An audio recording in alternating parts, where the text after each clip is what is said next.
Most of us can reflect on our childhood and recall images of laughter and joy and memories spent in the arms of the people we called Mom and Dad. We loved them. We argued with them. We often took them for granted. But they were ours, our very own, and we were theirs. For the 100,000 orphan children living in Ukraine, this reality has never been realized. These children are not fortunate enough to take anything for granted. The humanitarian groups come, gifts are given, celebrations are even had, yet that one gift they are longing for seems elusive: the gift of adoption. Neva came up to me one day and said something about having a fourth child. And I said, no way, 3's enough. And she said something about adopting. And so I froze. And when I first felt like God was speaking to me about these children, I thought, my husband is going to have heart failure when I even suggest this to him. At this point in our lives, we should be planning for retirement, and our own four at that time were just becoming independent, and life was kind of smoothing out, and we were having more time together, more time alone. And I thought, I said, God, you just have to speak to his heart. As she talked about it, I continued to say no. And then finally, at some point, I said, well, I'll pray about it. That is what David did, and he and his wife Neva are now the parents of 8-year-old Kolya. Terry's husband also had a change of heart, and 1 year later, Terry and Andy traveled to an orphanage in the south of Ukraine to bring home Alyssa, Sophia, and Zoya, 3 sisters who had been left as orphans. And I was shocked at myself. These little girls came walking into that room, and I was overcome by a feeling of protected. I wanted to protect them. I wanted to, I don't know what I couldn't even believe it. I don't know how else to say it. I just felt like these girls needed such protection and love that we were there. But for many children, this day will never come. Instead, they are left to age out of a system which has never instilled in them the sense of their worth. You can see that they do not sense that they have a value to anyone. And in reality, that is what they've been shown. Just last week, we visited an orphanage in eastern Ukraine. And we were there for maybe a half an hour. But we talked to the children, we walked around with them, and then we said, well, it's time to go. And they look right in your eyes and say, well, when are you going to come back?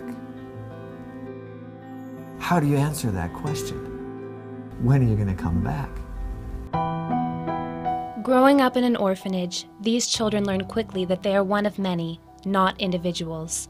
Their basic needs are met, but they remain a number. They have a place to live, yes, but it can never be called home.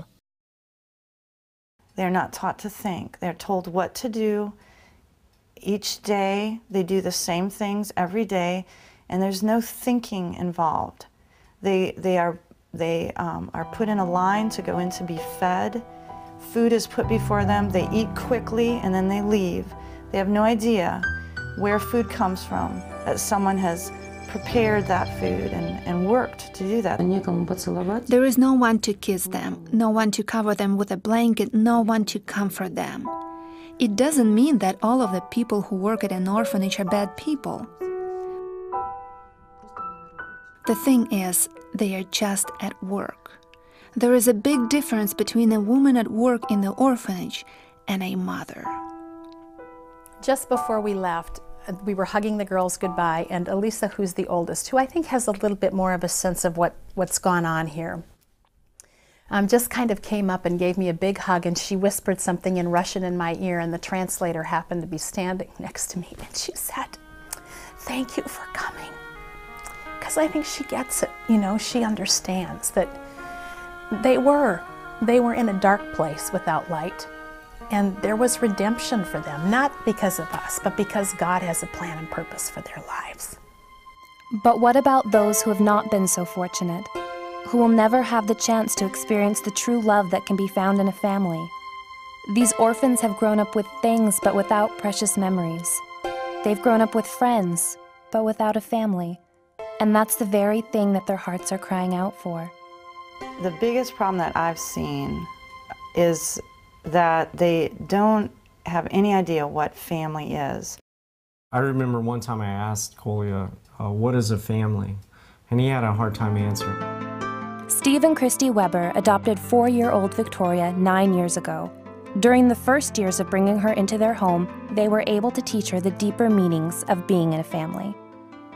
Once when Victoria, our adopted daughter, was about 5 and our son 4, there was an incident which happened when one of the children cut the tablecloth with scissors, and I asked who did it, and neither of them would confess. I left the room and I overheard a very endearing conversation in which Victoria said to my son, "Did you do it?" And he kind of said yes. She said, "Go tell Mom. She might get mad, but she'll love you forever." She already was beginning to have a sense that love is forever, family is forever. And I think one of the neat things about this adoption is it has made me value family more. And I guess one of the highlights for me is just we've had the last 2 weeks have been kind of difficult with Kolya and just going through some behavior issues at school. And last night he came into the kitchen and my older daughter has been teaching him sign language, and he spelled out, "Mom is cool." And that was a really precious thing for me. I might be limited or I might have inadequacies somewhere, but what I can offer is better than an institutional orphanage. There is a miracle and a wonder in God choosing a child that is totally from a different lineage, a different family, and birthing a love for them in your heart, placing them in your home, and giving you the same sense of family and of parent and child relationship as comes from a birth experience. But you know, there's that saying, "Not flesh of my flesh, nor bone of my bone, yet still miraculously my own." Never forget for a single minute you didn't grow under my heart, but in it. And that is a miracle to me about adoption. And that's what God did for us. You know, the Jews were His chosen people, but He said, "I'm going to make a way for you to come from this place where you were out there in the far country. I'm going to bring you in, and you are going to be adopted as my children and as close to my heart as the children I chose to be my own in the first place." It's a miracle. Stan and Mary adopted 5-year-old Kirill on Stan's 61st birthday. Though Kirill's face displays the reasons for his birth parents' rejection, the Slagers were ready to take Kirill into their family and show him the true meaning of God's adoption. The Bible says that while we were still sinners, Jesus died for us. And God didn't wait for us to be perfect before we could come to Him. He took us just as we are. And that's what we do with Kirill. We take him the way he is. We accept him the way he is. Not perfect as far as his appearance. The orphanage is just a temporary solution, but adoption is what they need. That is the solution, regardless of how old they are. Maybe someone could adopt one child, and what a difference it makes in the life of that one. Okay, we can't help everyone, but we can help this one. This is a day for us to be inconvenienced, to be willing to pay the price, to trust God, to go out on a limb for things, to be a city on a hill. And if we just stay where we're comfortable, then we're not doing that. Sitting down, Jesus called the 12 and said, "If anyone wants to be first, he must be the very last and the servant of all." He took a little child and had him stand among them.